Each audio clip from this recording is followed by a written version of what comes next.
Let's talk about creating a broken wing butterfly strategy. Your first priority is actually maximum risk limitations. In other words, what am I willing to lose? And people come into trading, I want to make money. This is what I want to make. You're going to find that most things in trading are not intuitive.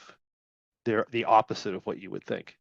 Before we get rolling here, just a reminder to please like and share our videos. Your support helps us to continue to bring you the wonderful content that we share with you each and every week. The first thing you have to think about is this strategy. What is the maximum risk that I might be exposed to in this strategy? And can I afford to take that risk? And that type of question. And then from there, we want to look at to see if to determine what the necessary profitability needed to warrant the risk. So if I have a trading strategy that's going to lose 20% at times, right? How often is it going to lose that much? And what's the necessary profitability needed within that strategy to warrant that risk? Right? Those are the types of questions that I want to think about when I'm creating a strategy, because if it doesn't matter what the strategy is, if it doesn't meet these requirements, it's no good, right? So I could have a strategy that makes 98% of the time, and we see these strategies blow up all the time, right? Make $100 98% of the time, but in order to make that $100, I have to risk $100,000. The strategy is going to blow up. Right, so it doesn't have the necessary profitability to warrant that kind of the risk of $100,000. So that's just a sample, right? And there's 100 other samples that are examples that I could give you. Aside from that, we're not going to worry about that today, but it's just a thought that you want to do when you're considering a trading strategy. Is these two are the most important questions. The rest of it's just procedure, right? But we need to decide an entry configuration and an entry procedure. Right. So in other words, our options positioning is going to create our is going to create our expiration profile. Right. So our options positioning creates your expiration profile in a broken wing butterfly. What do we want that expiration line to look like? And then we have a Greeks profile, which is a T+0 profile. What limitations are we going to put on our T+0 profile? I can't be more than 50 delta. I can't have so much of a drawdown with a 200-point move, right? There's going to be other things that you want. And then there's going to be entry price limitations. Like there's going to be a certain range of entry prices that'll be acceptable. If you go beyond those prices, it becomes not acceptable. We're going to have adjustment triggers and procedures. Right, so an adjustment trigger is I'm going to adjust when I get below my short strike. Okay, that's my trigger. What am I going to do about it? How am I going to change the trade at that point? And some trades don't have adjustments. They're just in and out, right? They can be no touch. Assuming they're going to be adjustable trades. One of my adjustment procedures and triggers. And then we have what are our exit triggers? When do we exit? Do we expire? Do we have a profit target? Do we have, you can put in 100,000 different exit triggers. And how are you going to exit? Are we exiting it gradually? Are we exiting it all at once? Right. The same thing with entries too. Are we entering our trade all at once? Are we going to scale in to make the trade bigger?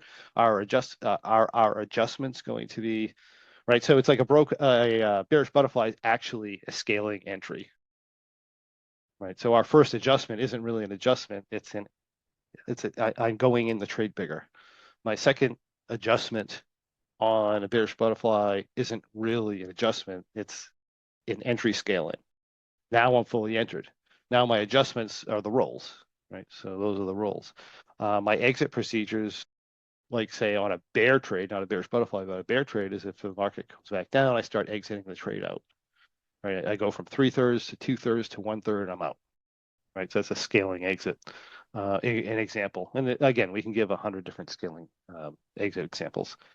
But so let's create a broken wing butterfly strategy. What do we want to do? But first, let's pick an asset. You want to do the Russell or the SPX? All right, SPX. Okay. So pick a lower wing size. 60 points, 100 points. It's within a range, but somewhere between 100 and 40, 60. Okay, so 60 lower. What about an upper? It's got to be lower than 60 now, so somewhere between. It doesn't matter. I don't care. 50. Okay. Like it doesn't matter this doesn't matter, right? This isn't a test. I'm just throwing out some numbers that I'm not creating because I don't want you to think that I created this example, right? Um, let's pick a days to expiration somewhere between, let's say 35 and 60, 45. Okay. All right, 45. All right, so we're going to go here, right? So we're going to see if we can find something. Well, let's work with the monthly cycle just so that we can. So our monthly cycle, that's around 45 days right now. February, March is going to be a lot more than that. So let's go back like 34. Let's go back like 10 days, right? So it's going to be here. Let me just take out the weeklies for now. Not that it doesn't show me weeklies anyway, but it'll show less weeklies. And this is why I don't do weeklies a lot in the demonstration strategies. It's not because I don't like weeklies. It's just because 45 days. We need to go. Actually, we got to go further back in time, right? It's not because I don't like them. It's just because it's easier to demonstrate a certain way. All right, so now 5 more days. So I'm just trying to get to where I can get to 45 days. It's going to be on a Tuesday. Yeah, okay. So, all right. Now I can enter this, right? So I have a 60-50 broken wing butterfly. I can enter this at the money. I can enter it above the money. I can enter it below the money. Where do we want to go? Do we want to go like the standard below the money? You want to do at the money? You want to go above the money? And by how far? Above. Oh, okay, interesting. Okay, all right, good, good, good. The reasoning for each entry would be, I don't understand the question, but we're just randomly making something up. So there's really no reasoning behind this. We can talk about why it might be that. Above or below? Okay, so above the money might look like this. I'm just going to do everything in the puts because it's easier to do. Um, Above the money might look like this. 6. We'll do 10 contracts just for the heck of it.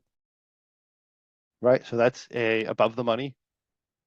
Right, and below the money would be if I entered like my short strikes at 57.80. Oh, yeah, okay, so let's talk about this, right? So this is this good for an entry configuration? We'll just talk about what we have. Right, so this is, first of all, let's talk about the entry itself. When are we going to get better pricing on this entry? Or put it this way. Okay, yeah. When are we going to get better pricing on this entry? And when we're going to get worse pricing on the entry relative to like normal, right? So we have an entry that's positive delta. We have an entry that's still pretty much inside the tent. Pricing on this is going to vary depending on market conditions. So I can look at my price chart and I can see what's happening here and what's happened over the last several days. Well, we had a really big down move here. We had a bounce. We came back down. We had a bounce. And then we're back down into here. And we had a really big down day this particular day. So this trading structure in itself, how does the pricing vary within the structure that we're entering? Well, on positive delta, right? Is it easier to enter a positive delta trade when the market's going down or when the market's going up? You're going to get better pricing on a positive delta trade when the market's going down, right? You're going to get better pricing when the market's going down. Anytime, right, I have a T+0 line that's positive delta, if the market's driving down, what is the general market trying to do? They're trying to reduce delta in their trades, right? So the majority of people in the marketplace, when the market's driving down, they're trying to buy negative delta, right? So, or sell positive delta, right? They're trying to buy negative delta. In this condition, the market's going down. They're losing money as the market's going down. The traders within the marketplace are trying to buy negative delta or get rid of positive delta. You're buying positive delta when people are trying to get rid of positive delta. You're going to get good relative execution in that environment. And when you get good relative execution, what's that mean? It means the price of like if I bought this the day before, right? So you think about it this way too. Like if I bought this the day before and I was positive delta and negative vega, When the market goes down, I've lost money from delta.